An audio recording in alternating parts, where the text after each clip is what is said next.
జిల్లా joint collector గా బాధ్యతలు స్వీకరించిన పులి శ్రీనివాసులు మొట్టమొదటిసారిగా కనిగిరి నియోజకవర్గంలో పర్యటించారు. ఇందులో భాగంగా ఆర్డీఓ కార్యాలయంలో డివిజన్ రెవెన్యూ అధికారులతో సమీక్ష సమావేశం నిర్వహించారు. ఈ సమావేశంలో జాయింట్ కలెక్టర్ మాట్లాడుతూ డివిజన్ లో సంబంధించిన రెవెన్యూ సమస్యలు, రైతుల సమస్యలు త్వరగా పరిష్కరించేందుకు ఏర్పాటు చేయడం జరిగిందన్నారు. భూ రీసర్వే ప్రజా పంపిణీలో ప్రజలకు అందజేస్తున్న నిత్యావసర వస్తువులు పంపిణీ గురించి సమీక్ష నిర్వహించారు. అనంతరం అన్న క్యాంటీన్ సందర్శించి భోజన సదుపాయం రుచికరంగా ఉంటుందా లేదా అని ప్రజలను అడిగి తెలుసుకున్నారు.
మార్కాపురం ఏరియాలో ఉన్నటువంటి ఇష్యూస్ మీద కొంత అవగాహన ఉంది. భౌగోళికంగా కూడా కొంత వచ్చినటువంటి ఏరియా.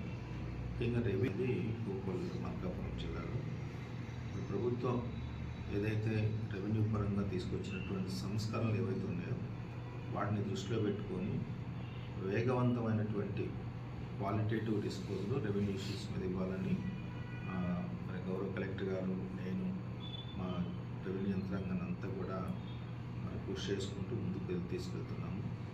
రాబోయే రోజుల్లో ఒక నెక్స్ట్ 3 months దీని మీద ఎక్కువగా ఫోకస్ పెట్టుకొని ప్రభుత్వం ఇచ్చినటువంటి రిఫార్మ్స్ని బేస్ చేసుకొని క్వాలిటేటివ్ డిస్పోజల్ ఇవ్వాలనే దానిలో భాగంగా ఈరోజు కనిగిరి డివిజన్ నెక్స్ట్ తహసీల్దార్స్తో రివ్యూ చేసుకుంటున్నాము.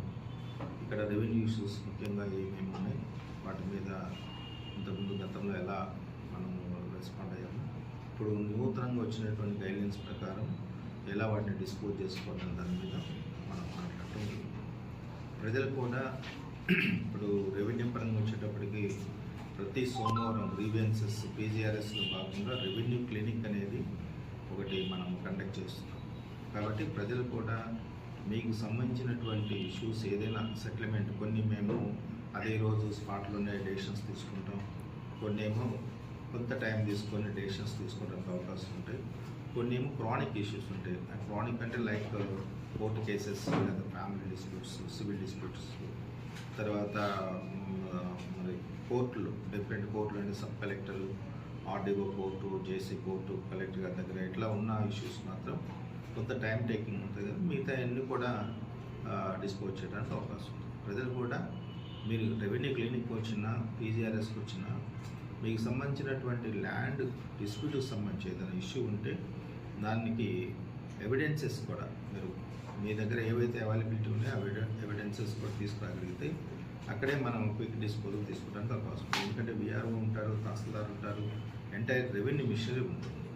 కాబట్టి మార్కాపురం జిల్లా హెడ్ క్వార్టర్లో ప్రతి సోమవారం జరిగేటటువంటి పీజీఆర్ఎస్ రెవెన్యూ క్లినిక్కి ఒకసారి ఆ ఇష్యూస్ ఉన్నటువంటి రైతులు కానీ లేకపోతే ప్రజలు కానీ వచ్చినట్లయితే అవన్నీ కూడా రిజాల్వ్ చేస్తాం. ఏదేమైనా మార్కాపురం జిల్లాలో మన వెలుగొండ ప్రాజెక్టు రాష్ట్ర ప్రభుత్వం చాలా స్పీడ్గా ముందుకు తీసుకెళ్ళి ఈ సంవత్సరమే ప్రజలకి మరి వాటర్, డ్రింకింగ్ వాటర్, అటు ఇరిగేషన్ సంబంధించిన వాటర్ ఇవ్వాలని తలంపుతో జిల్లా యంత్రాంగానికి ఇన్స్ట్రక్షన్స్ ఉన్నాయి. అదే మాదిరిగా రెవెన్యూ ఇష్యూస్, మేజర్గా రెవెన్యూ ఇష్యూస్ ఇక్కడ ప్రాబ్లం కాబట్టి అవన్నీ కూడా ఫోకస్ పెట్టి మనం చేయగలిగిన వరకు చట్ట ప్రకారము రూల్స్ అనుసరించి చేయగలిగిన వరకు అన్నీ కూడా 100% చేసేదానికి రాబోయే రోజుల్లో యాక్షన్ ప్లాన్ తయారు చేసుకుని ముందుకెళ్ళి ఒక 3 months పర్టికులర్ 3 months దీని మీద ఎక్కువ ఫోకస్ చేయడం జరుగుతుంది.